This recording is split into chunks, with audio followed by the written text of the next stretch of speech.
চা নিতু ভাই একটু পেছনে এখন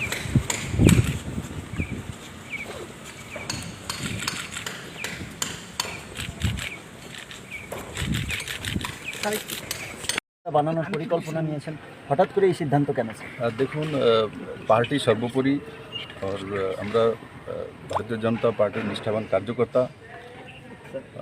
তৎকালীন অধ্যক্ষ অমিত ভাই শাহজিনী আমাকে প্রদেশ সভাপতি হিসাবে নিযুক্ত করেছিলেন, আর তারপর থেকে কাজ করা শুরু করেছি ওনার মার্গদর্শনে, মাননীয় প্রধানমন্ত্রীজির মার্গদর্শনে। আশা করি আমাকে যেই দায়িত্বগুলি দেওয়া হয়েছে পার্টির সভাপতি হোক আর মুখ্যমন্ত্রী নাতে, আমি ত্রিপুরার মানুষের সঙ্গে ন্যায় হোক সেটা করার চেষ্টা করেছি, এবং ত্রিপুরার ওভারঅল ডেভেলপমেন্ট হোক, মানুষ শান্তিতে থাকুক, আর কমিউনিস্ট থেকে মুক্তি পেয়ে মানুষ একটা নতুন দিশায় চলতে চাইছিল।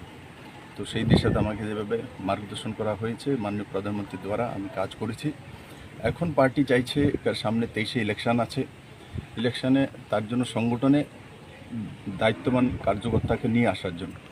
তো আগে স্বাভাবিকভাবে সংগঠন থাকলে তবেই সরকার থাকবে, জিত থাকলে তবেই সরকার থাকবে। তো তার জন্য আগে 23-এর তৈরি করা প্রয়োজন।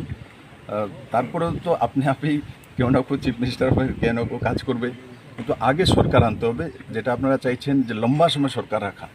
লম্বা সময় সরকার রাখার জন্য আমার মতো কার্যকর্তার সংগঠনে কাজ করলে নিশ্চিত সংগঠন লাভান্বিত হবে। স্যার আপনার কথা স্যার, তৎকালীন অধ্যক্ষ অমিত ভাই শাহজিনী আমাকে প্রদেশ সভাপতি হিসাবে নিযুক্ত করেছিলেন, আর তারপর থেকে কাজ করা শুরু করেছি ওনার মার্গদর্শনে, মাননীয় প্রধানমন্ত্রীজির মার্গদর্শনে।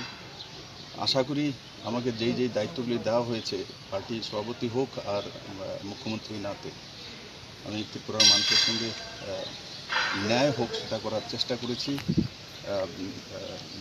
এবং ত্রিপুরার ওভারঅল ডেভেলপমেন্ট হোক, মানুষ শান্তিতে থাকুক, আর কমিউনিস্ট থেকে মুক্তি পেয়ে একটা নতুন দিশায় চলতে চাইছি। তো সেই দিশাতে আমাকে যেভাবে মার্গদর্শন করা হয়েছে মাননীয় প্রধানমন্ত্রীর দ্বারা আমি কাজ করেছি। এখন পার্টি চাইছে সামনে 23-এ ইলেকশন আছে, ইলেকশনে তার জন্য সংগঠনে দায়িত্ববান কার্যকর্তাকে নিয়ে আসার জন্য।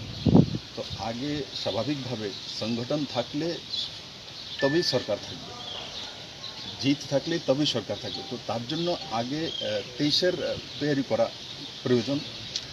তার